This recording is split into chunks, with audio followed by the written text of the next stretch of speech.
I'm Lorinda Latka. I'm with Alaska Food Policy Council. I am joining Robbie Mixon and Brandon here today in Homer. I'm usually up in Fairbanks, and we are really excited to welcome our next presenters from the Alutiiq Grown.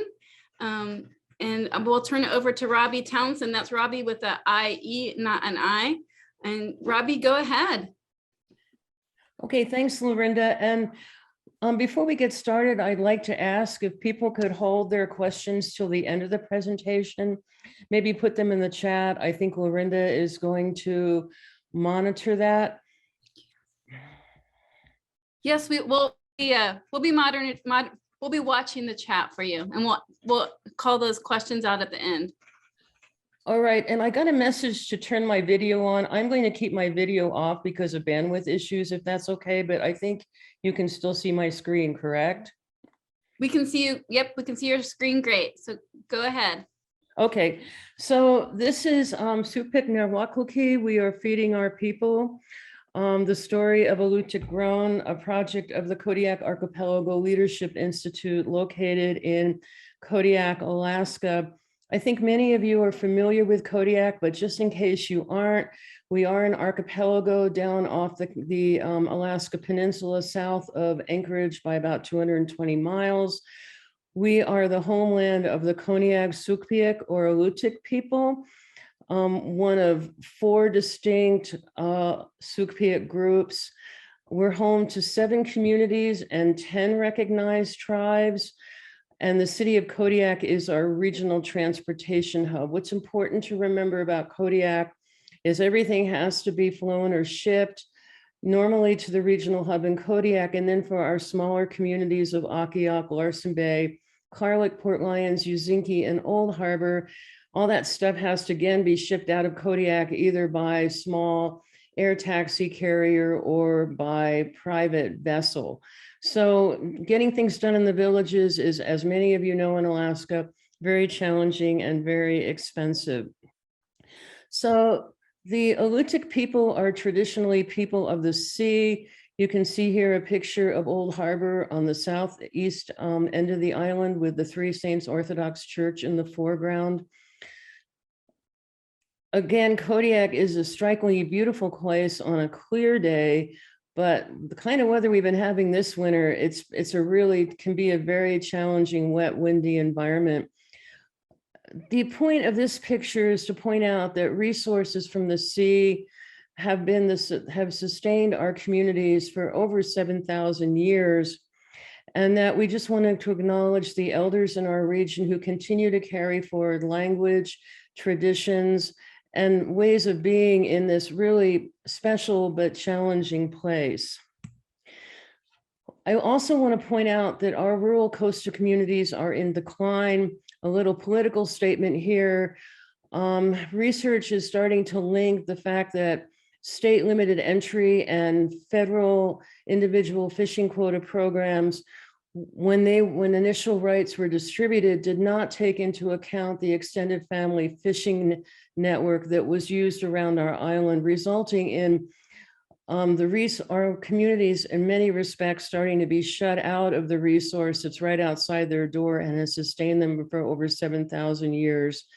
We've been working on this from an advocacy position, but we also see growing food and also kelp farming and mariculture as a way to bring our communities back to sustainability. And this is Yvonne Mullen's kids over in Port Lions after a good day of subsistence fishing a couple summers ago. So just to introduce the Kodiak Archipelago Leadership Institute, we're a community-based nonprofit Our mission is to support the long-term sustainability of our region's communities of Alutiiq heritage. As we like to say, no community left behind. And our biggest project started about 15 years ago, the Kodiak Archipelago Rural Regional Leadership Forum, or as we like to say, the forum. The forum is all about building capacity, but also creating a voice for the rural communities of Kodiak at the table. The forum grew out of community planning efforts we'll talk more about in a few minutes. But the important thing to remember here is before COVID, we were coming together 3 times a year, 2.5 days a session to identify issues, set strategic goals, and work on those strategic goals as a region, working with our state legislators and other agencies such as the Alaska Energy Authority. The forum supports advocacy over there on the far right, particularly getting out the vote. Fisheries advocacy, we submit testimony to the North Pacific Fisheries Management Council and the State Board of Fish. And what we're going to talk about today is Alutiiq Grown, which is an initiative that came out of the forum starting about 8 years ago. That right now includes soil farms and hydroponic farms. And we're now starting to work on establishing a system of 8 Alaska Native-owned kelp farms in the region. So when I was asked to do this presentation, I asked back, well, what do you want us to talk about? What do you want to know? And what I was told was that we want to know about your journey. We want to know about how you established these farms and how you did this. So we talked about this as a team. And really, our journey goes back to the very roots of our Alutiiq connection to plants. So what we're going to do is we're basically going to take a walk along the trail of our journey, starting with these historical perspectives, and then moving into what we're doing now. And when we end the walk on that path, I'm going to be turning the second half of the presentation over to the farming teams so that they can walk you around their farms so you can look at what they look like now. And they're also going to talk about their plans for expanded production. So to begin with, we also have a 7,000-year plus continuum of our relationship with the indigenous plants of the region. We've been starting to document that relationship. We have a published Alutiiq plant lore. We're also conducting workshops in medicinal plants, which Vicki will talk more about when we get to Spruce Island Farm. And I just want to acknowledge Rita Stevens, who's in the top left picture. Some of you may know Rita. She was the executive director of the Kodiak Area Native Association for many years and is a very big advocate for the health of our Alaska and Alutiiq Native people. And of course, where would we be without berries? And in Kodiak, berries really means salmon berries, along with blueberries and cranberries. But salmon berries are our big one. So when we really started looking at this, gardening in Kodiak and in our Alutiiq villages really began in the last part of the 18th century, in the late 1700s, with the coming of the first Russian Orthodox monks to the region. And one monk in particular, then a young man named Father Herman, who later on became the first recognized Russian Orthodox saint from North America. Saint Herman was known to take in orphans and raise gardens and teach them how to garden. And he lived over on Spruce Island near the community of Ouzinkie. And we just want to acknowledge Saint Herman. He's very much present in our Alutiiq communities still. And he actually brought this tradition of seeds and gardening to our Alutiiq villages. This was continued later in the Russian period as Russian American company workers began to choose to stay in Kodiak and not go back to Russia when they retired. Many of these men had taken Alutiiq wives, and we started to see little retirement communities start up, particularly on the north end of the region in Afognak and Ouzinkie. And again, they were encouraged to garden and farm by the Russian American company in hopes that they would provide vegetables back to the company and to their workers. So by the end of the Russian period and the Treaty of Cession in 1867, others started coming to the archipelago, and we started getting a lot of Scandinavian names like Håkansson and Anderson. And they brought their own traditions that started to combine with this early Russian tradition. And I want to thank Blythe Brown with the Kodiak Saltwater Conservation District for sharing these pictures of men gathering kelp to put on their gardens. And this picture was taken probably in the early 1900s by the Katmai expedition. But you can see this quote here on the left by Henry Elliott in 1886 that claimed that Afognak village probably had more acreage under cultivation than all the rest of Alaska at that period of time. And if you go to Afognak Island now, you will see remnants of these giant rhubarb plants that have kind of indigenized and taken over parts of the old village. So as we progress with this American period, and we started doing our community plans back in, about 2004, 2005, village elders would share stories about thriving gardens, cows and chickens, root cellars, this really beautiful Alutiiq lifeway where they combine gardening with their subsistence lifestyle and their commercial fishing lifestyle. And there's a quote here from elders Jack Wick and Alan Panamaroff in 2002 about what this cycle looked like. And that by winter time, they had their food put up, they had their grocery orders in for what they didn't raise, and that they saw winter as really for the kids and school and holidays. And I like this picture. This is a strawberry skip that Herman Anderson planted out at Spruce Island Farms, but it kind of epitomizes the Alutiiq ingenuity of gardening. So, but something started to happen along about the 1960s, and village gardening started to seriously decline. We've talked about this quite a bit in the community planning processes that went from 02 to 07. We've talked about it at our elders camps at Digafognak. Elders really loved the gardens. They really loved that gardening lifeway, and they were really saddened by the fact that it was no longer practiced. So we asked, well, what happened? And they had a variety of factors, but it looks like the earthquake and tsunami could have contributed to this quite a bit. Afognak, of course, was abandoned. So was Qikr'taq as a result of the tidal wave. And then it became easier to get food as regular air taxi service was established, and more of a cash economy came into our villages. So we started talking about how to reestablish this gardening lifeway. And that brings us to the end of this path. And the beginning of what we now call Alutiiq Grown. And Alutiiq Grown's journey really began in 2013. And it's gone through several phases up till now. I want to briefly talk about each one of those phases and then turn it over to the farming teams. So in the beginning, community leadership came to the forum and said, we want some work sessions on gardening. We want some work sessions on small farms. We see all these high tunnels going up on the Kodiak road system, primarily through the NRCS EQIP program. We'd like to bring that back to our communities. We'd like to bring gardening back. So we started holding workshops, work sessions at the forum with the UAF Cooperative Extension Service, with Master Gardeners in Kodiak. And this led to leadership coming to KALI and saying, can you please assist us in establishing food production in our villages? So we formed a regional team. This regional team, some of these folks have been with us since 2013 now.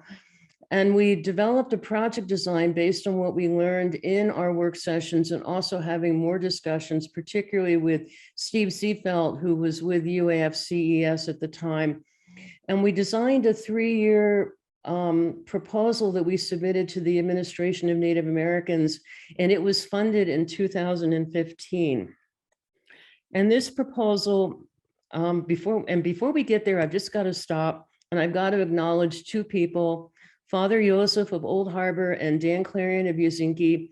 These two gentlemen would not stop bothering KALI until we sat down and got everybody together and started doing that project design. They were emphatic that we needed to bring gardening and farms back to our communities. And this was more a matter of food security and the high cost of food. But now since COVID, we realized that food, gardening and farms in our villages are more important than ever. Whoops. So the pilot, the way we presented this to ANA is we wanted to try to pilot 4 soil farms out in our communities. KALI put out a request for a commitment for whatever community was willing to commit to a 3-year project. And Larsen Bay, Old Harbor, Ouzinkie, and Port Lions all responded in the affirmative. We developed MOUs with each of those communities as part of this project that specified how assets would be transferred, what services KALI would be providing through the ANA grant, and what they were responsible for in their communities. 3 primary objectives: training program, pilot farms, and business planning. And again, our regional-wide planning team segued into our region-wide project team. And I think that's Elijah and Duke. I think you're going to be hearing from Duke later out in Ouzinkie in the potato fields. I don't want to spend much time on this. I just wanted to show you, since there was an interest in how did we do this, this was our planning table that we submitted to ANA that laid out these 3 components and what we were doing in these components every year. We're going to talk about the training program in more detail in just a minute. For the pilot farms, we were doing both outside fields and high tunnels and eggs, chickens and eggs, and then holding business planning workshops. So the training program was designed to go year round. So from sort of like the end of the farming season or the beginning of the farming season, we were holding these webinars. Now, we were holding these webinars back in the day before Zoom, and we still don't have decent internet in a lot of our villages. So we were doing these teleconference by teleconference and pushing out the materials in any way we can so they would have them to follow along. We would hold a late spring symposium that was focused on the upcoming farming season that would have various topics such as soil preparation, plants that do well in Kodiak, choosing seeds. We would do, during the summer, we would have on-site technical site visits from our technical advisors who would travel out to each village, look at how things were going, make suggestions for improvement. Then we would do what we call a Kenai Summer Field School in August. We're going to talk more about that. And we would hold a late fall symposium that focused on farm planning for the upcoming year. So that program was running in the background while the farms were being developed. I would like to acknowledge Bly Brown with the Kodiak Soil and Water Conservation District, because Bly did connect us to master gardeners who helped us with things such as choosing seeds, when to start your seeds, when to plant them out. And also I want to acknowledge Marie Rice, who's the former chairman of the Kodiak Soil and Water Conservation District, and just an amazing master gardener who took a really big interest in how our village farms were doing.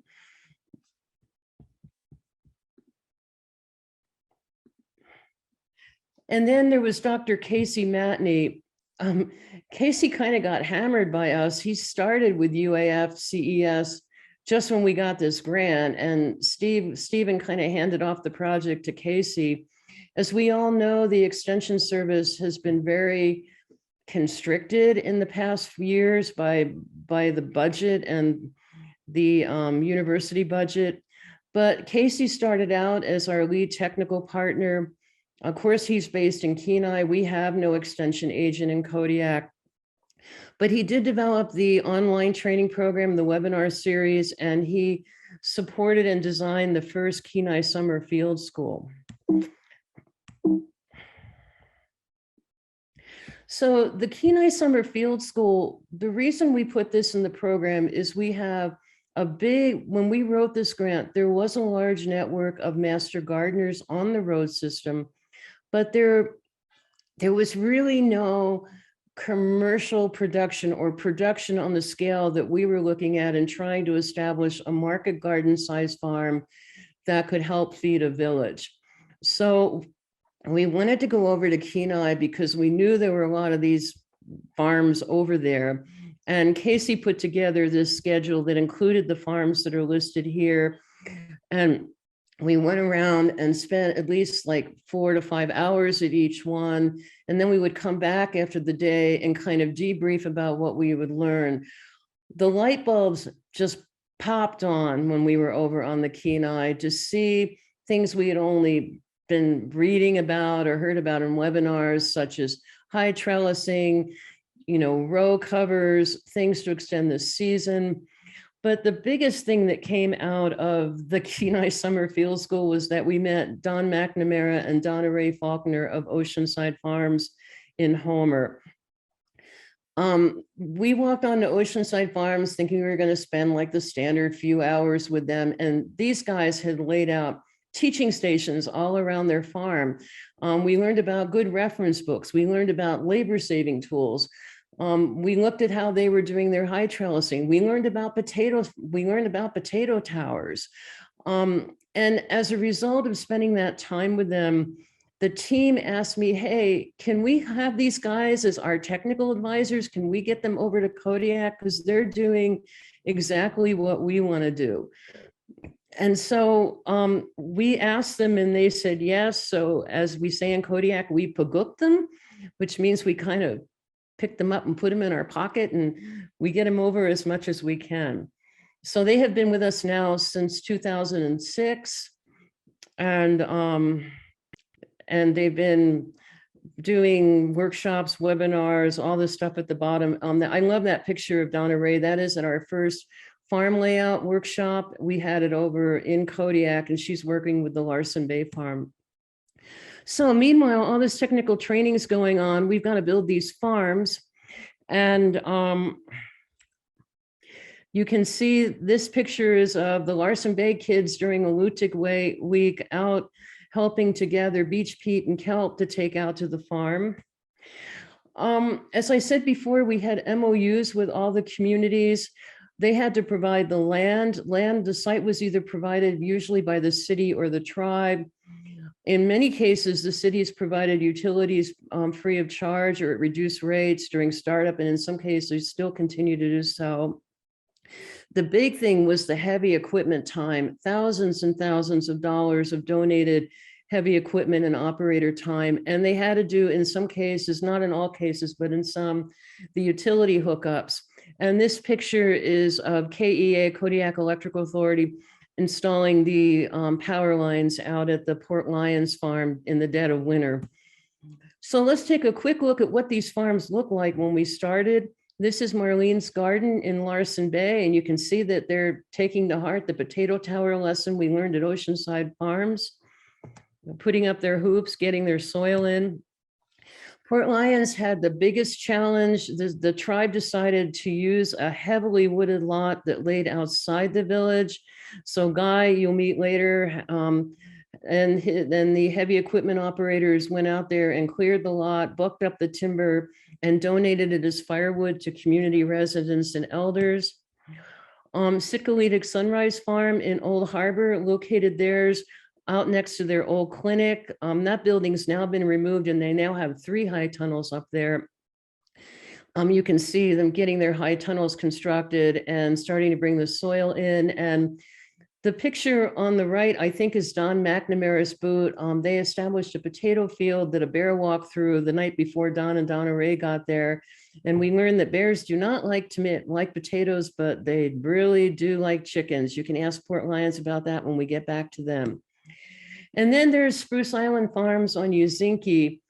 And the city had this old abandoned gravel runway that they decided to use as their farm site. We had some strong concerns about this. We stripped up some of the overburden and we tested that soil along several sites. Soil turned out to be fine. The city had not used any salt or other snow removal chemicals on that runway, just their heavy equipment. And they set up their hoops directly on the gravel. And since then, the gravel overburden's been stripped off, and you'll see later, they've got potato fields going way down that runway now. So keep these pictures in mind as we get back to when we end this part of the path and we start with the farms. So a couple of highlights of this, hoop houses. We had to get 2 hoop houses out to 4 villages, none of which are on a road system. And we initially thought we were going to use a vendor in Oregon and have them all shipped to Kodiak, but then we had this issue of how the heck do we get them out to the villages? So Guy Bartleson from Port Lions kind of took the lead on this, and Casey Matney introduced us to Rupert Grint and Sarah Donchi at Kenai Feed and Supply. And man, the deal that they put together for us was amazing. They had all 8 hoops shipped in a container to their store in Kenai, they labeled everything, they did pick lists, then they loaded them up, took them down to Homer. Half of them went on a landing craft, half of them went on a trailer on the Kodiak, on the Tustamina. Landing craft took off, dropped the hoops up at Ouzinkie and Port Lions. Trailer came into Kodiak, unloaded, and went to Old Harbor and Larsen Bay. And then Rupert flew down, and this is going way beyond the call of duty. He flew down, we flew our teams in, and we did a hoop house raising training in Ouzinkie in September of 2016 so that our teams could learn together how to put these small hoop houses together and not struggle on their own in their remote villages where if they got into trouble, we'd either have to fly somebody out or try to talk it through them on the phone. Another big challenge in the first part of this project was soil building. Kodiak soils are very low in organic material and somewhat acidic. They're great for raising potatoes and raspberries, but everything else you need to amend them. We had limited or no experience with soil testing or reading soil sample reports. We did webinars and symposium on this, but it just wasn't taking.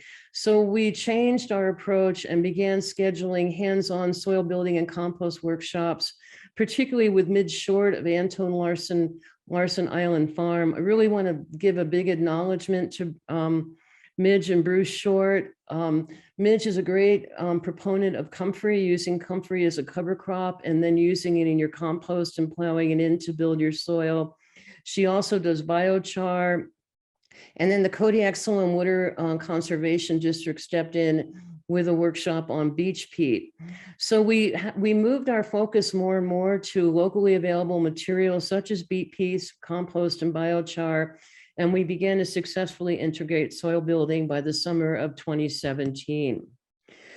And then there was business planning, everybody's favorite subject.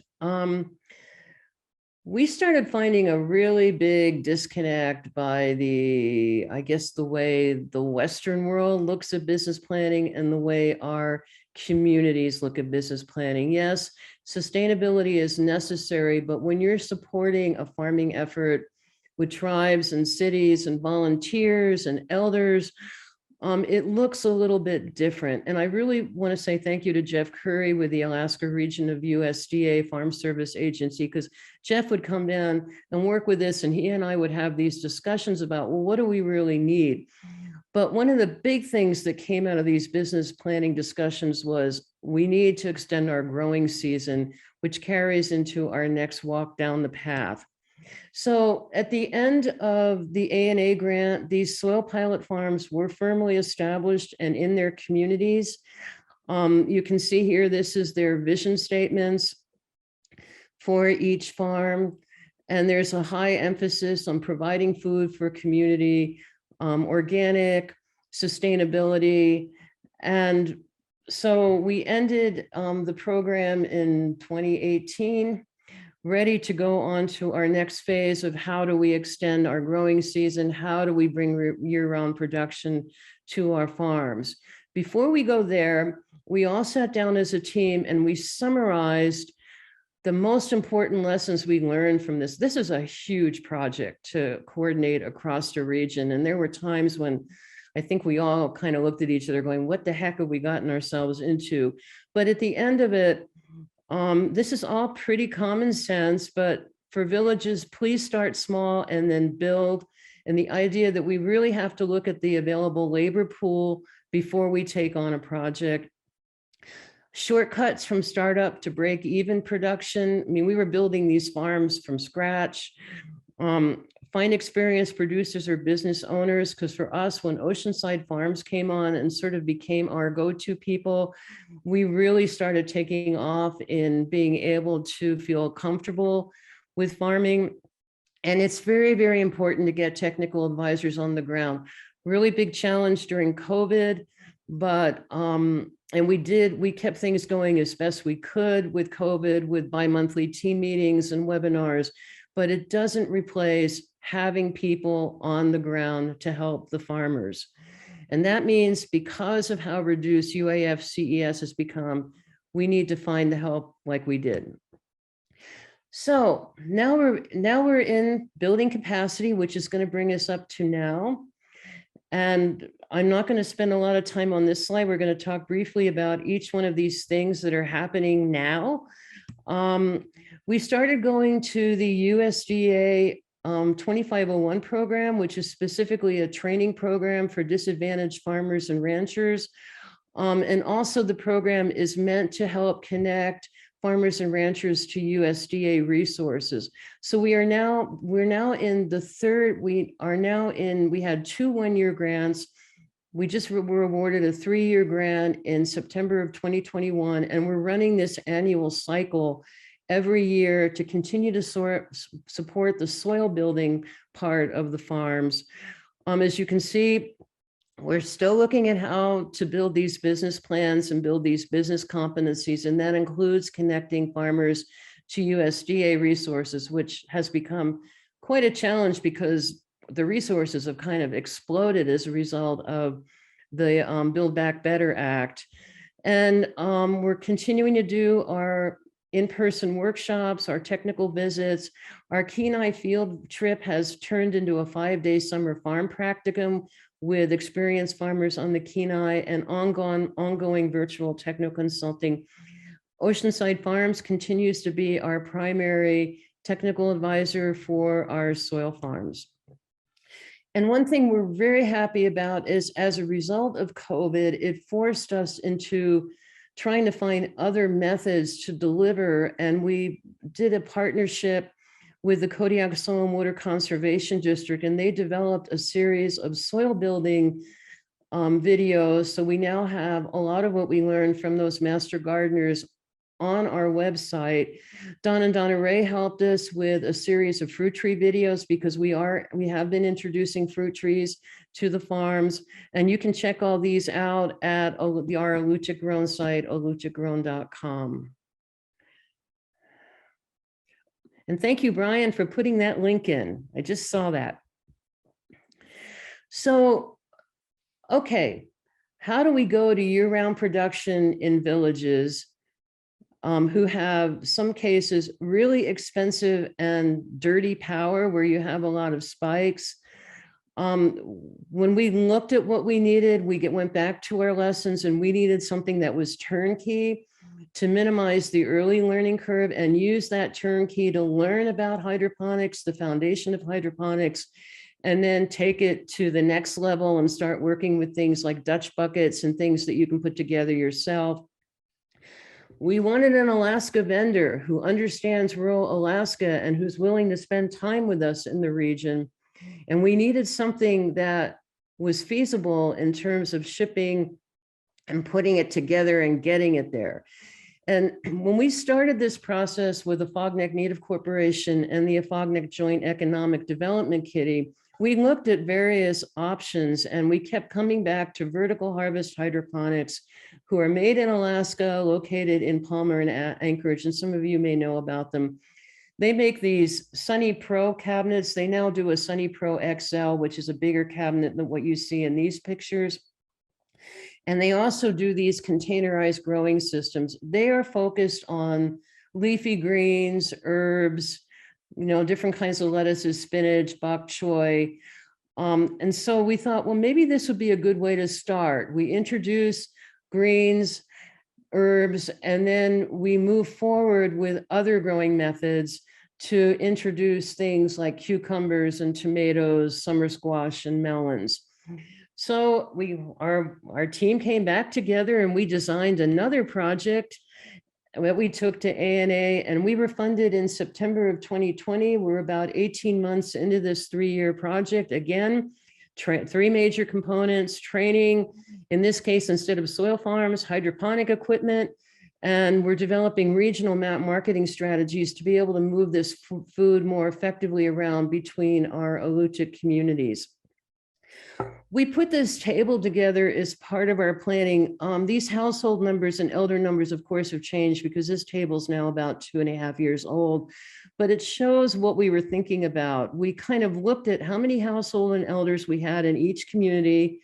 We looked at, well, gosh, if we got 2 of these Sunny Pro cabinets out in these smaller communities at the bottom, the village tribal communities, we could get greens out to every household once a week. And then we looked at Kodiak, where we have 3 tribes, and we thought, wow, if we brought one of these CGS farms in and combined that with a couple Sunny Pros, we could do the same thing. So our project plan was to introduce the Sunny Pros in the first year because these are small, self-contained. We can run our training while they're learning how to operate them. And then we can take what we learned in the first year with the training and introduce that really monster CGS farm. And then in the 3rd year, we would introduce the second Sunny Pro to the villages.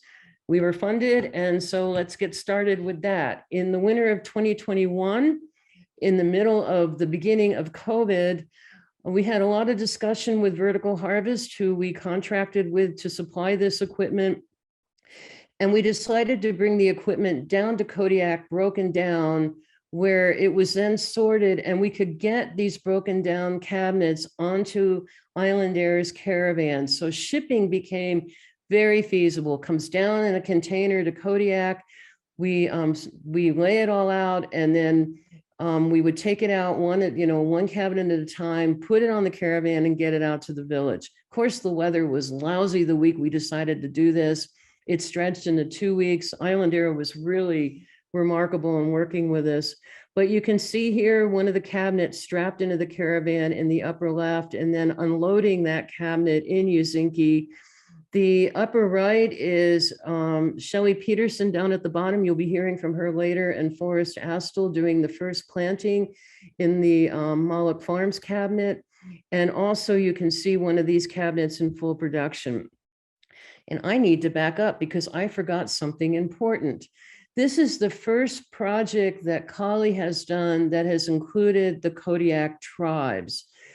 Our focus has primarily been on our rural villages, but because of the input and the planning we had done with the Fogneck Native Corporation, Fogneck agreed to allow us to use their work. And in return, we would include Native Village of Afognak, and then Tiniqnuq Native Village, Woody Island, also asked to be included. So now we have 2 Kodiak tribes as well as our 4 villages. And again, this is the Tiniqnuq cabinet. So coming to the end of our path, before I turn it over to the farmers, we're currently working on an online food hub that initially we were going to use to move food within the communities and possibly into Kodiak. But we've got some really big expansion coming online as a result of the CARES and ARPA funding. So this food hub has become even more critical to us to be able to move food around our Alutiiq communities. In addition, we're looking at possibly using this for subsistence food, to be able to move subsistence foods into Kodiak. There's a lot to do here to get this set up, but we're probably going to take this live, if not later this spring, later this summer, after we have all this additional production kind of planned out and we see what might be available to come into Kodiak.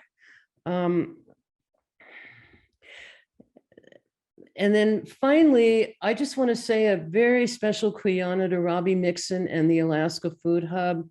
We had actually set up a field trip to come over to observe the Alaska Food Hub and learn about their policies and procedures, but COVID kind of shut that down.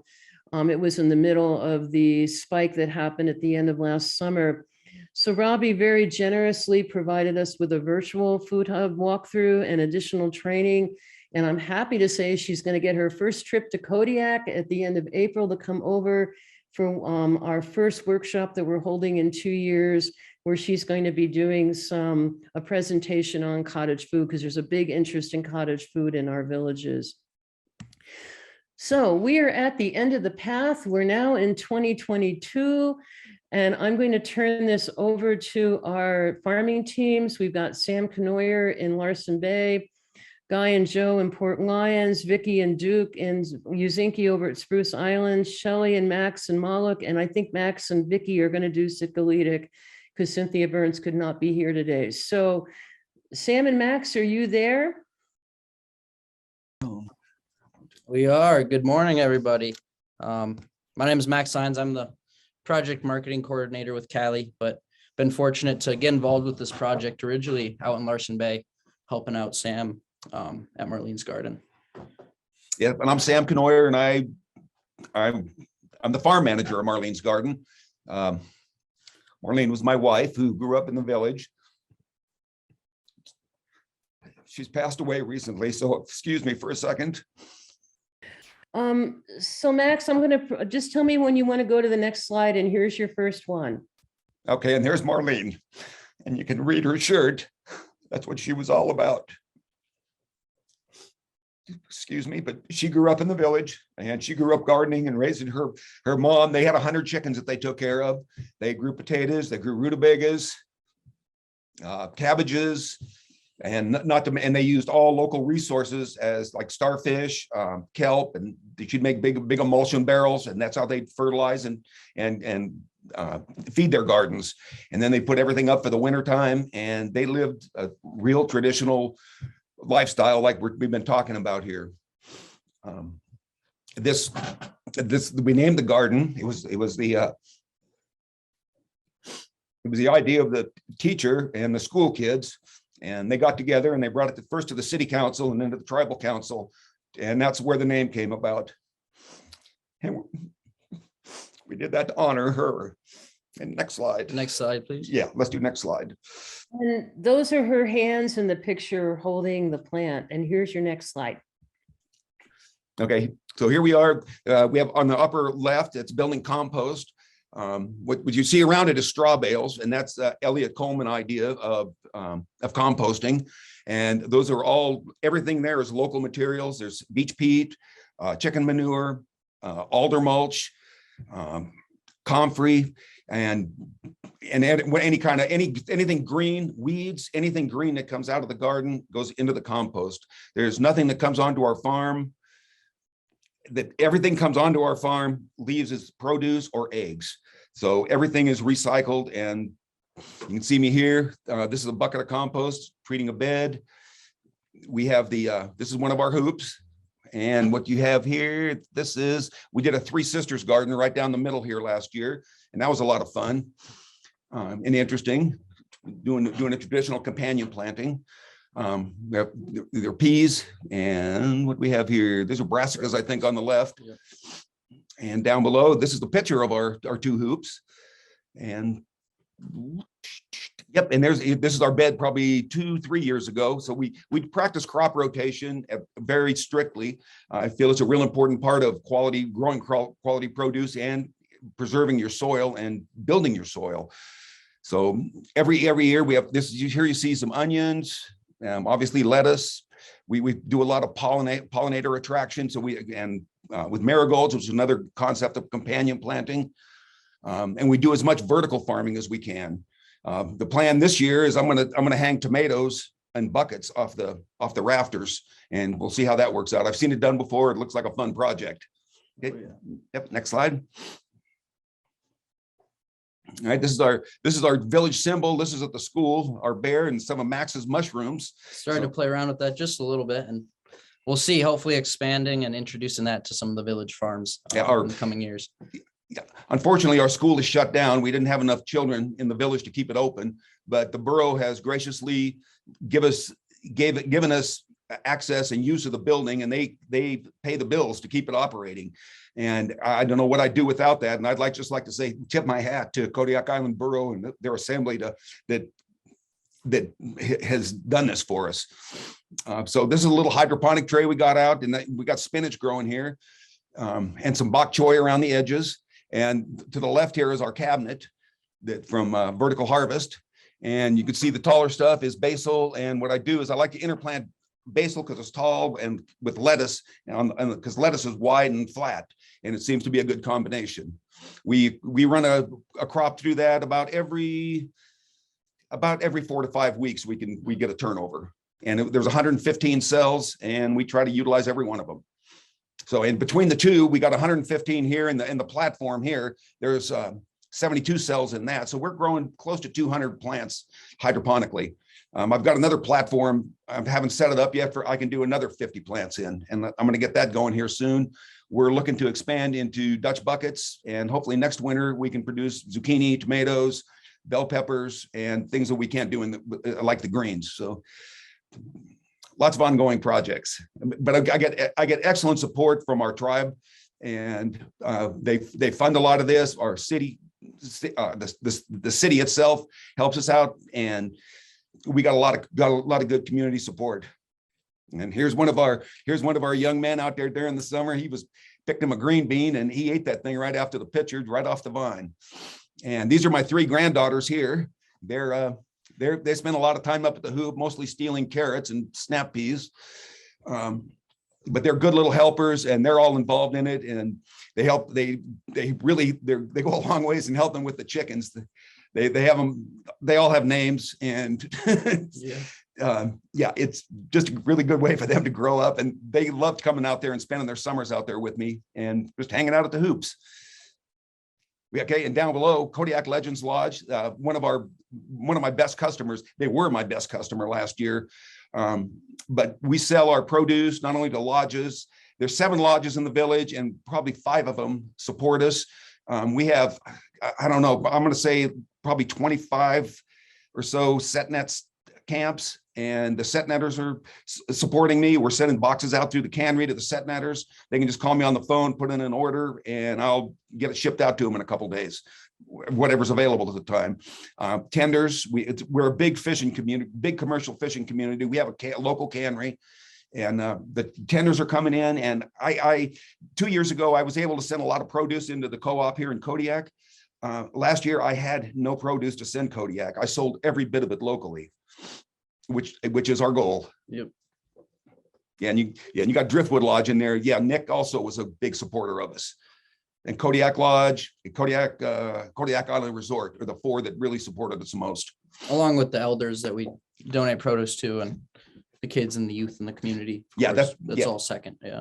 Yeah, good point Max has there is we sell our produce to, say, businesses, I guess would be a good way to put it, lodges and the fishing industry, but the local people don't pay for their produce. All they have to do is show up, and we can go shopping, and they can get whatever they'd like, as much as they like. Next slide. I think we're passing it over to Guy and Joe in Port Lions to tell us a little bit about what they got going. Yep. Thank you, everybody. Thank you.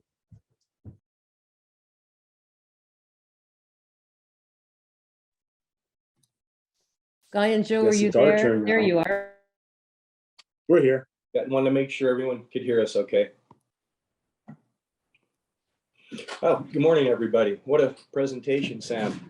Really good to hear and see all the recent success you're having there. We really appreciate your passion and bringing Marlene into such an honorable position in your community and remembering all the wonderful things. It's way nice, way cool. Port Lions Farm. My name's Marvin Bartleson Jr. I've been here now since the beginning of our agriculture department and the first grant, along with Sam, one of the few that's been here for the entire program. And then happy to say I'm still involved at a higher level than ever before. Head of the agriculture department here for the native village of Port Lions. And I'm introducing my nephew, Joseph Kewen, who is the head of our hydroponics division, and involved in our mariculture division as well. Good morning, everybody. I'm Joseph Kewen. I am the hydroponics grower trainee along with the Port Lions Farm system. I was brought on board back in 2016 as a temporary worker, and I believe I was brought on board to build a chicken coop. And that lasted about 2 months, and then was only temporary. So, but then next summer I decided to jump on board as the intern. We have a summer internship here for the Port Lions Farm, and I did that for a couple of years. It was only summer, temporary again, but I was brought on full time in 2019 for the past 3 years now. So I've been working here ever since. And Joseph's a lifelong Port Lions resident, one of our fine young Native men in the village who's chosen to stay in the village, at least for now, and contribute and put back, living here with his folks and doing a great job. We're glad to have him. So you can see me goofing around in front of the lights there behind us. We did a bunch of fun trialing with watermelons and cantaloupe, in particular watermelons. We've been working with them for a couple of years now, and we're actually going to put them into wide production, and hopefully you'll see them soon at a market near you. Next slide, please. Oh, wow. Yeah. Wow, Joe, whose farm is that? Right? Everything you see is a conglomerate of community support, KALI support, Robbie being just absolutely wonderful, partnering with our other villages, learning from our local master gardeners. I could go on all day. KEA coming out here and helping with power, and everybody helping is why you see these pictures in front of you.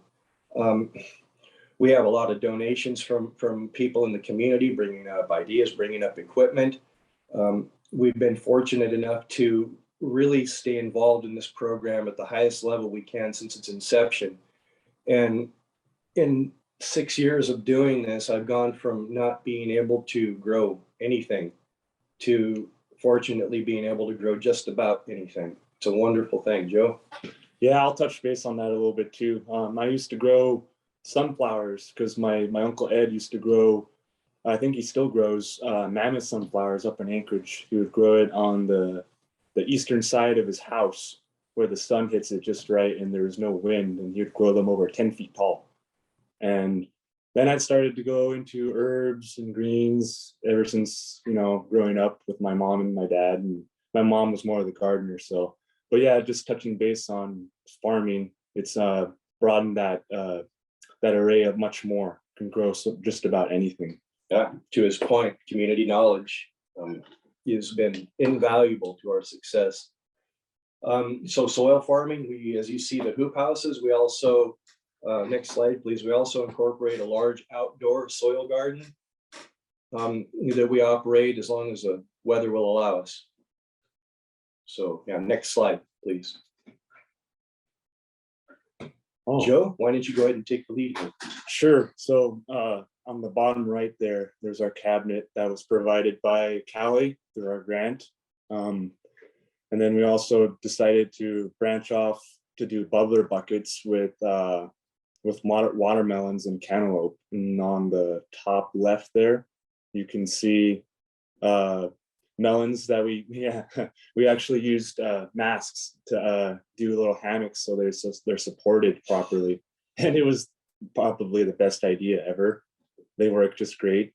And we tried cantaloupe. They're a little bit more finicky. I'm still doing trials on how to grow them better.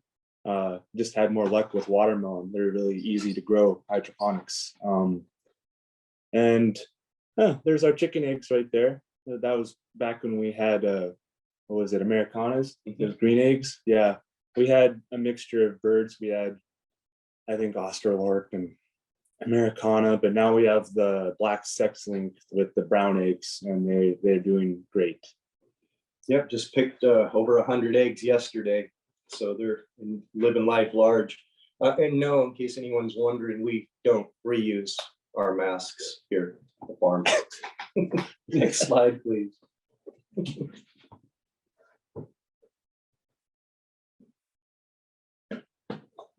And so we just got back from a really wonderful but brief trip to Anchorage on a consultation to BHH with the CEO Cameron Willingham, and he walked us through this wonderful new project that we've got going. What you see in front of you is a project that was funded by Fognak Native Corporation in the hopes to improve our capacity and our food security in our village. And in doing so, we're expanding the hydroponic division on our farm with 4 of those large containerized systems that you see. One is a greens growing unit, one is a USDA certified kitchen packing unit, and the other 2 are custom vine growing units where we're attempting year-round production for melons, peppers, and tomatoes, as well as watermelons and strawberries. And so this is really we're really hoping this gives us the year-round production that we're looking for, to not only be a viable year-round farm, but to produce food year-round for our community, and also increase our local storage capacity through further refrigeration. This is absolutely a beautiful project. I can't thank the Fognak Native Corporation enough for being so interested in what we're doing locally, and as always being so there for their own people. It's a wonderful project. We're so excited, and we are ready to move forward. After our trip with Cameron, we were able to take measurements and get all the questions answered that we need to move forward. We are taking delivery here in Port Lions of these units in June, and our projected online date to actually be growing is mid-July. And so we're very excited with the project. Joe? Yeah, just to see where they're going in the top left there, there's our farm overview, and the white circle is where the farm's going to go. It's been cleared since then, so all that brush and debris you see there is not there. It's a cleared lot. Then before we move on real quick, we've had great local support with this from our local tribal council here at Native Village of Port Lions, our administrator, the employees that we co-work with. We're in a really beautiful place with a really wonderful group of people that we work with, and everyone in the village is really excited for this project. So thank you to all of our partners. And next slide, please. There you go. And thank you everybody so much.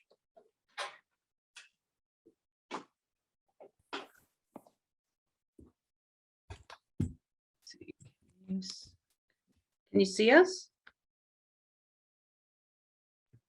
Can you Yep. hear us? We can hear and see you, Vicky. Hello. Okay, I can't see us. Oh, there we are. Okay.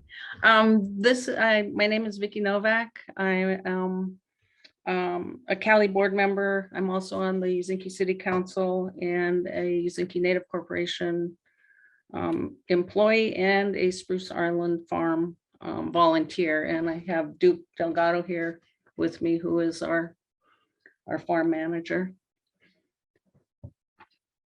And this picture shows Duke with a couple of our youth who worked for Spruce Island Farm last year. That's Joseph Delgado and Sienna Johnson. Next slide, please. And here's our soil farm. And we involved both the youth and our elders. This is our 80-year-old elder who was planting seeds in our hoop house last. It was actually very early spring. She's in the middle picture there. This is a crop of our potatoes from last year. And then you can see the rows of vegetables that are growing here. And this is where these are the hoop houses that are actually planted on the gravel runway. So we hauled in all of the soil, and a soil building is a huge operation for us. It's very important for, as most of you know, for good vegetables, good growing. Next slide, please. Here's our hydroponic system, and I'll have Duke talk with you a little bit about that, since he's the one that he's actually our farm manager and runs the whole entire hydroponics operation. Hello, my name is Duke Delgado. Sorry if I fumble a little bit. I'm way out of my comfort zone, but anyway, this is our hydroponics. We grow lettuce, arugula, many different greens. I'm fairly new to this, which I'm excited about because I joined it for two reasons. One, for me to learn how to do this, and second, to get our youth involved. We are having our school kids come out and help seed and plant into the hydroponics. So we're trying to make it a weekly thing to get them down here. And do we have any more slides of the hydroponics? Next slide, Robbie, please. No, we don't. Anyway, Tom Lance donated a hydroponics. It's not the same as these cabinets. It's over there. It is in the middle. Sorry. Tom Lance donated that to us, and we just got that up and running probably 2 months ago. It was in storage for a few years, so I'm excited to get that going and to get our kids to learn how to grow their own food is one of my main priorities in learning how to hydroponic, because it's all new to myself too. So next slide. So part of what we're doing here in Ouzinkie too is we have Gayla Peterson from Kodiak, who is one of our Suupet Alutiiq plant experts, and she has been coming out to Ouzinkie to work with us on teaching about the medicinal and also the edible plants that are all around us that we have probably used for thousands of years, but have lost some of the connection to in the past, recent years. And so we go out and we learn what the plants are. You can see up in the left hand, there's the group of us from last year when going out and looking and harvesting the plants. In the upper right hand corner, the kids were learning how to prep potatoes for planting. In the lower left hand corner, that was a group of us who were transplanted in the rain last spring. And then on the right lower corner, that's our elder and our youth in the very front, learning about plants and making salves and lotions and chapstick. And then that's it for Spruce Island Farm. I just wanted to give a shout out to the Native Village of Ouzinkie for supporting our farm, and also to the Ouzinkie Native Corporation. We really couldn't have done this without you, and we really are grateful. We're also grateful for the community coming together last year and volunteering so much of their time to make this successful. So thank you, everyone. Next slide.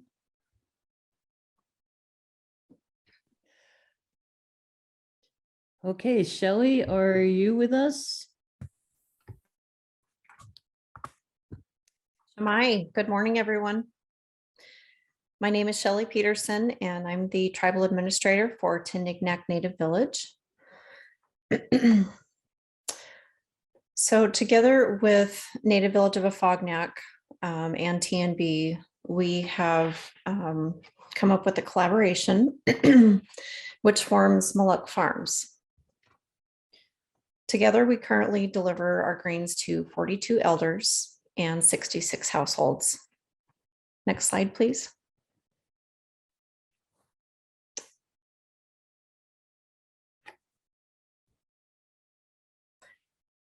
Here we see the cabinets that are placed at the TNB and NBA buildings. They're fully ready for harvesting. And at the bottom of the bottom left of the slide, you'll see some of the many hardworking helping hands that work together during harvesting. We've been growing and harvesting butterhead lettuce, salanova lettuce, and basil that we deliver to our elders and tribal members. We've recently just branched out, pun intended, into bok choy, parsley, and kale. Next slide, please.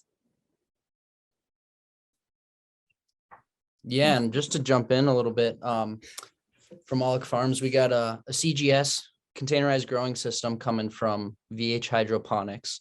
And it'll actually be arriving in about a month, a little less than a month, and coming online here shortly, which is really exciting because this is going to dramatically increase our scale.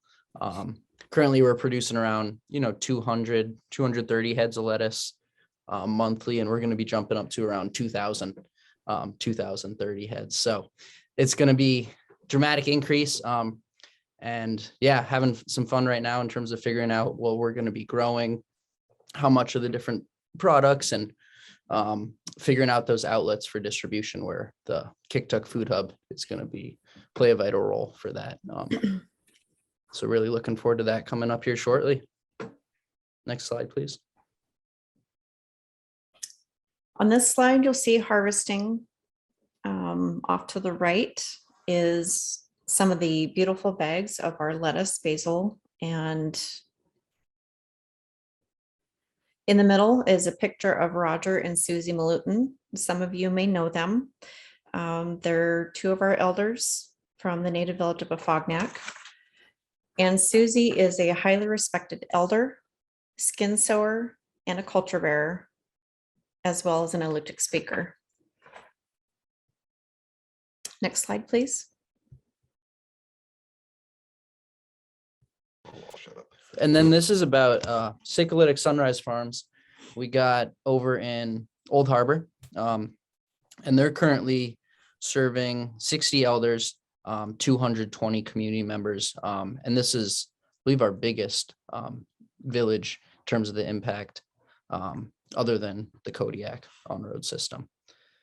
Next slide, please. So over in an Old Harbor, as Robbie previously mentioned, they have 3 high tunnels, and 2 of these, as you can see, are currently devoted to soil gardening. And something that's interesting too, you can see each of the different farms around the island kind of explored and utilized different techniques with regards to how they actually wanted to set up and farm the interiors of their hoops. So it's kind of fun and definitely very helpful for farms to share the knowledge and experience that they've gained trying out different ways to set up their hoop houses. Next slide, please. This is also, so here in Old Harbor, the hydroponic setup that we currently have. Similar to the other farms, we have a cabinet system functioning. But the unique feature out in Old Harbor is that they actually decided to devote one of their high tunnels, as you can see, to hydroponics. So definitely pros and cons to doing that. The hardest part is that this is seasonal, so we can't be growing year round. But when this system is up and operating, the efficiencies, when compared to the cabinet systems, is far greater because we're using natural lighting and no heating cost. So it's pretty neat to have this thing up and running. With the Qikr'taq Food Hub coming online, it'll be a great outlet for them to be sending in their excess greens to Kodiak. Next slide, please. This is Vicki Novak. I'm talking for Old Harbor, and Old Harbor is amazing in that they have their kids involved in every part of their farming experience. They start the seeds, they go out and weed, then they also harvest and distribute to communities and especially the elders. So their focus is to teach the kids about farming, but also about their subsistence lifestyle skills too. Next slide, please. So here you see some of the community members that the farm delivers to. The elders are of course, their priority, and Old Harbor doesn't charge anyone for any of the vegetables. And so here you see the beautiful people with their beautiful vegetables. Next, please. And that's it. Thank you. So this is Robbie again. Thanks, everybody. Thanks for the presentations, and I always love seeing your pictures. So we're just going to wrap up here with a thank you to our funders and project partners. You've heard about many of these. I wanted to point out that that large hoop house hydroponic system in Old Harbor was funded through CARES money. And a Fogneck CARES program is funding a second hydroponics system in Old Harbor of that same size. And this is what I mean, that we are having our production just explode as a result of CARES and also ARPA. And then finally, so we were asked, what was our journey? How did we do this? Well, we did it together. This region did it together. Each community did it together. And this song is so indicative of our approach, which is that we are strong. We will be strong people when we work together. We won't have a hard time. We're going to be able to feed ourselves. And I want to thank Sperry Ash from the village of Nonwallock, who's currently now on Kodiak teaching. Sperry's in the spam t-shirt in the front left. He gifted this song. This is a Nonwallock song that he gifted to Kodiak. And we're all out on the beach singing. And I also want to point out that there's a very young future president of Kodiak Incorporated there in the striped sweater on the far left. So we have a regional team that meets twice a month. We do everything through our team. Our team kept us going through COVID. When we weren't able to do site visits, we had everybody take camera pictures of their cabinets, send them in. We put them all together in a PowerPoint, and then we were able to help each other as we started up the hydroponic systems when we were encountering difficulties and problems. We're going to start seeing each other again soon. And I just want to say thank you for listening to our story, and we'll open it up for questions now.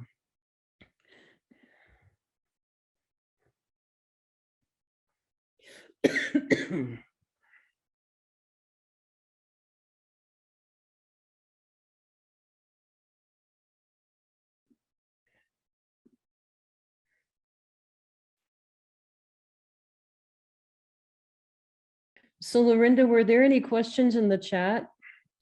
You know, we didn't see any questions. I think they got answered by other people, just some of the acronyms.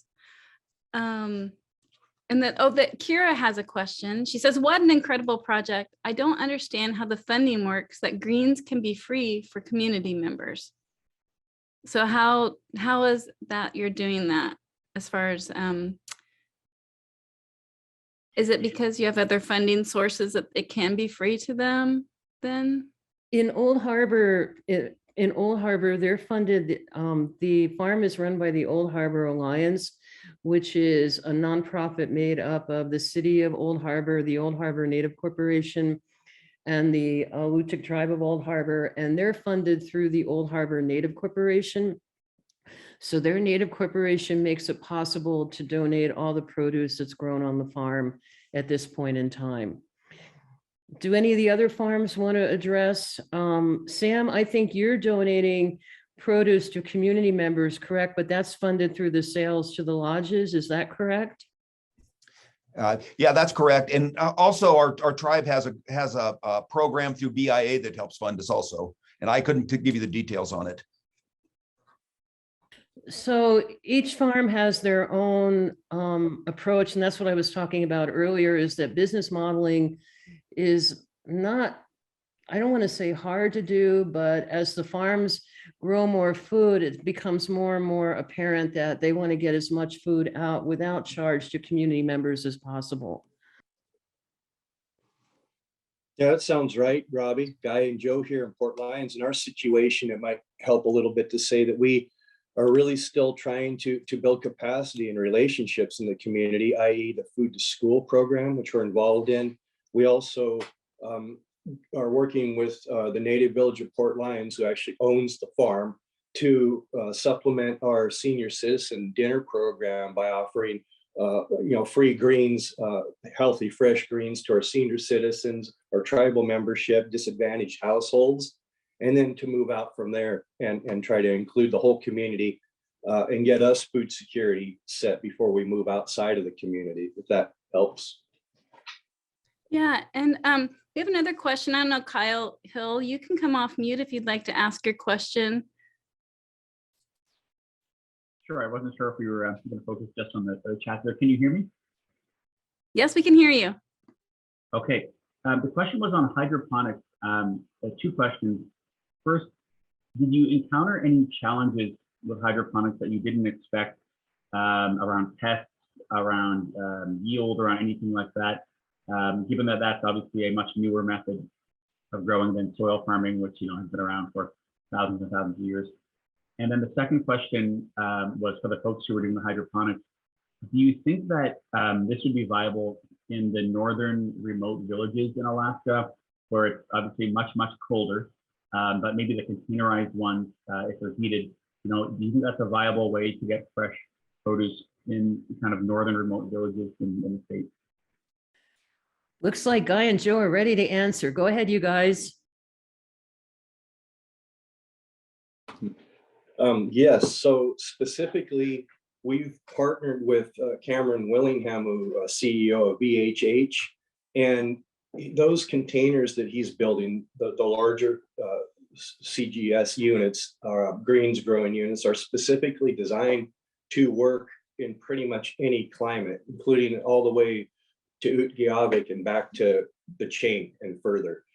They have completely self-contained atmosphere controls in there, humidifying, dehumidifying, toil stove heat. It's completely user controlled, and through your cell phone access, if you're not even in the village, you can access and change parameters on key functions of the growing units. I don't think they could be more integrated into growing in severe Arctic conditions than they actually are. And that's after going to Anchorage and viewing the units finally with our own eyes and seeing exactly how these are built, insulated, lined with stainless steel, and developed specifically for that niche market where you can't grow year round because of the climate. And as far as the other question about hydroponics, specifically yield, pests, ease of operation, I would say that if you're starting hydroponics, I would do some practice hydroponic growing after you learn the basics of the unit, put your hands on it, try to understand the basics, don't overcomplicate it, and learn before you jump forward. We have really no issues with pests. Joe, have you seen any? Mm-hmm. We maintain our electrical conductivity and our pH. We keep our water clean. We keep our hydroponic indoor growing areas clean. And those are probably best practices that we're talking about that you want to do with really any type of farming. But to this point, we've been doing this now for 2 years, and we have zero pests and we have high yield. We're producing greens in particular faster in our cabinets than in any other way we can grow it. Thank you, Joseph. And I had the floor for a minute. Just wanted to say to everyone, so impressed by the presentation. I feel like all of you are changing your villages and changing the scope of food security around you. So thanks for the answer, Joseph, and really impressed with all the presentations. Thank you. And Tia, Holly, you have a question. Did you want to come off mute, or I can ask it for you? Hello, I was just wondering if anybody had tried growing any wild plants that people had traditionally eaten. I mean, like here in Kenai, in our greenhouse, I grow stinging nettles that people use for tea and for medicine in the greenhouse.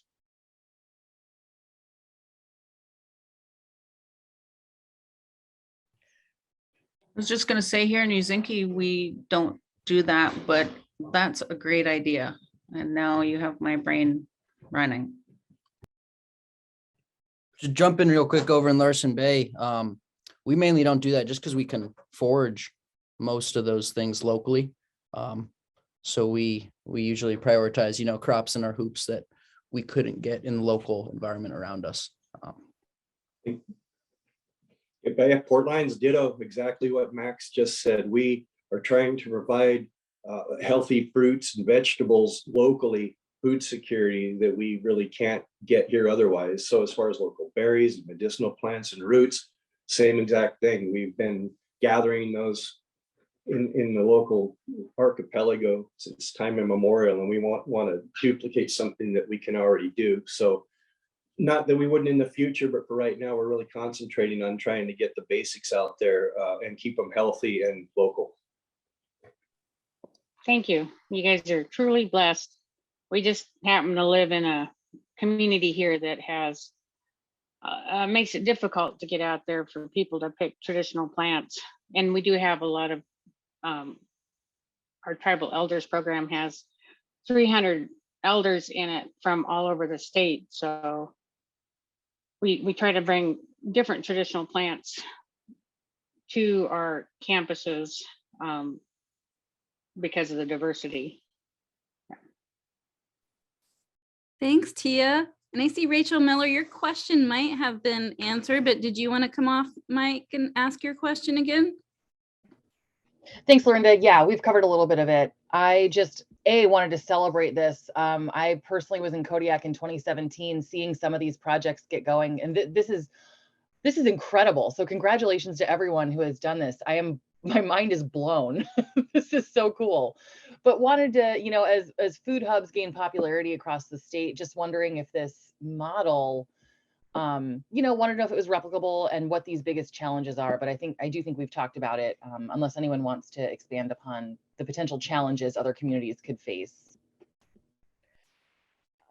I guess I could jump in on that one because we have talked about, well, could this be replicated in other regions? And the thing that I think helped us the most was that through the forum, many of us have been working together 8, 9, 10 years before we took on this project. There's a lot of trust in this team, and we also always did our planning together.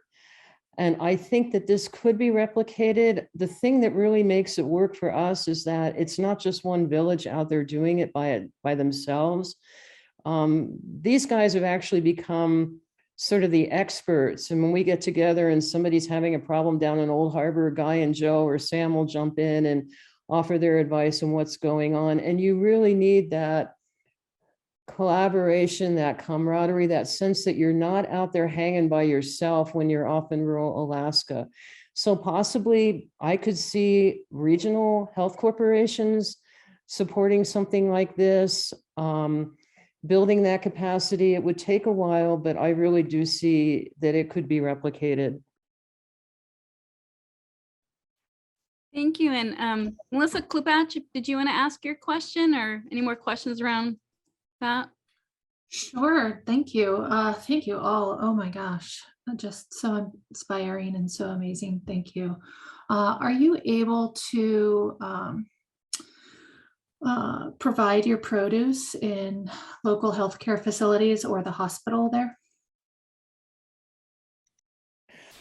Not yet, but we have been having discussions about being able to do that with the Senior Care Center in Providence. Of course, we have to have the production first, but we're getting there. But it's on the burner. Let's put it that way. Awesome. That's great to hear. I'm sure the patients would love to have fresh local produce. Oh, and then Melissa, I remember this too when we were up in Kotzebue visiting Manilik Health Corporation's Conics, and they had wild sourdough growing. And it was amazing and beautiful.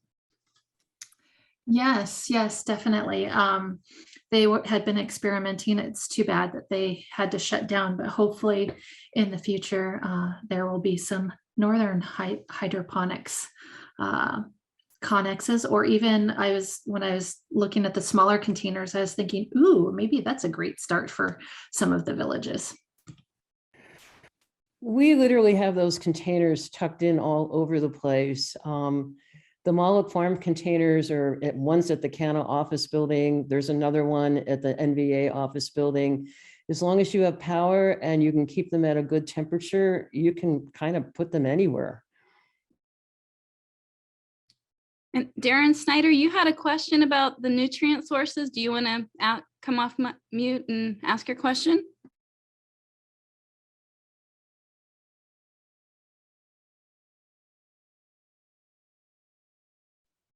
Might not be able to find his mute button. I apologize. Yes, that was the problem. The phone locked up. So yeah, I guess it's just part of the whole sustainability question of what what are we able to do for ourselves locally. And this might not be the right forum to be digging that deep in, but I was just wondering if those of you who are working on these hydroponic projects in rural Alaska, if any of you have been making progress or working in that direction to try and, you know, wean ourselves from that expense and that dependence on the imported nutrient sources, or if there is a high need for us to try and get some of that research done on behalf of that goal.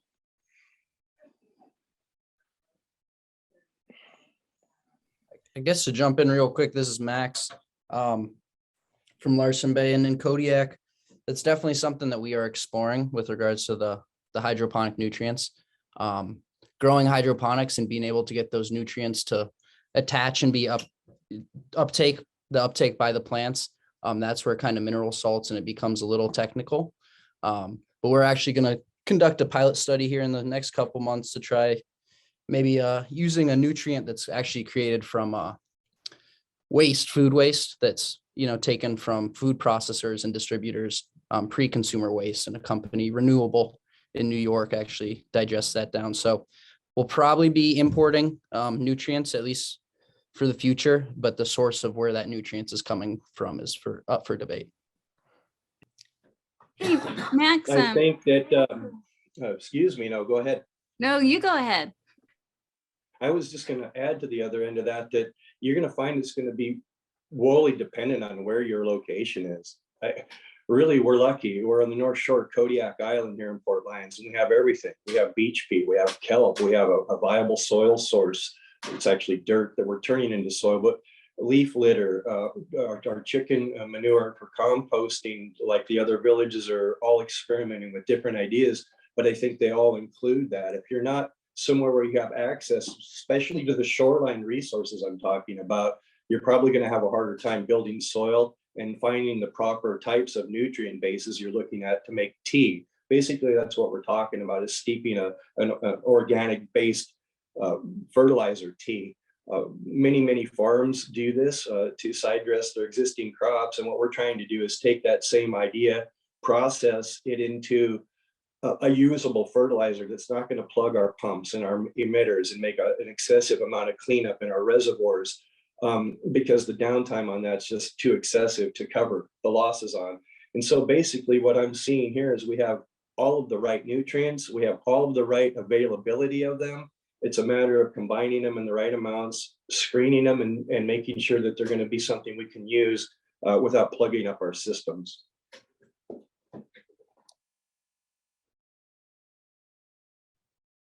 We have just a few more minutes left, but does anybody want to talk about chickens?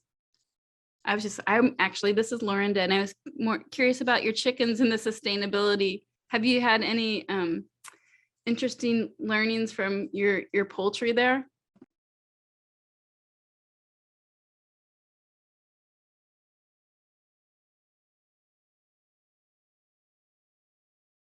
It's one of the best recycling programs there is. You bring up food scraps and you get back an egg.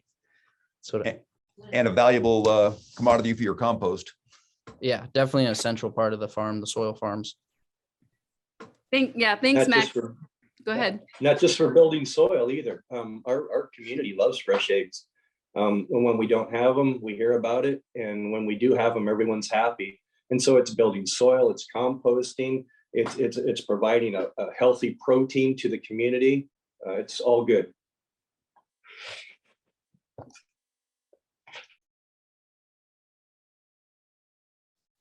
I'm not seeing any more questions in the chat, but if anybody from Alutiiq Grown would like to shout out anything else they're thinking, now's your time.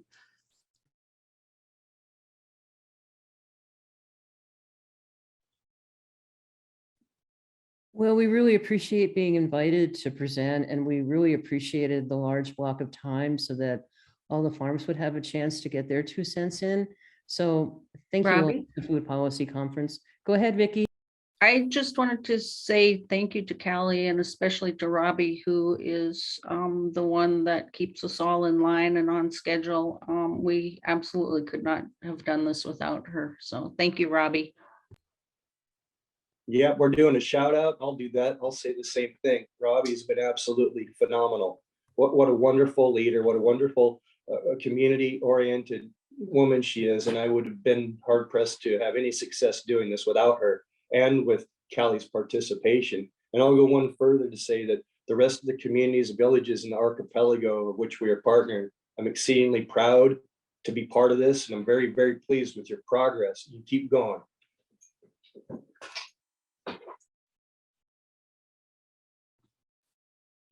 Robbie, you are so well loved. It sounds like they're on Kodiak. Oh, shucks. I love them too. Hey, the power of a coordinator, right? All good, successful I programs guess. coordinator. I don't have my video on, but you see that my hair is white. I mean, I keep trying to retire, but I know it's not going to happen. You got to start training your person that's going to take over after you.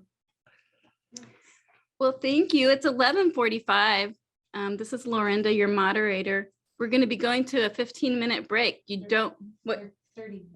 A 30-minute. We get lunch, you guys. Robbie Mixon says we get to have lunch. So a 30-minute break. Come back at 12:15 here to the plenary session. Grab your lunch. Go visit that silent auction. I hear the quilt is being really bid up. There's some incredible items there over in the silent auction that I think will interest you. Go visit Huva. Go thank our sponsors and interact with our vendor booths. Thank you, Megan, for putting in the 32 auctions link. It's there. And thank you so much, everybody. We're looking forward to meeting back up with you after lunch. And Kodiak, you are an inspiration. I want to go visit you as soon as possible.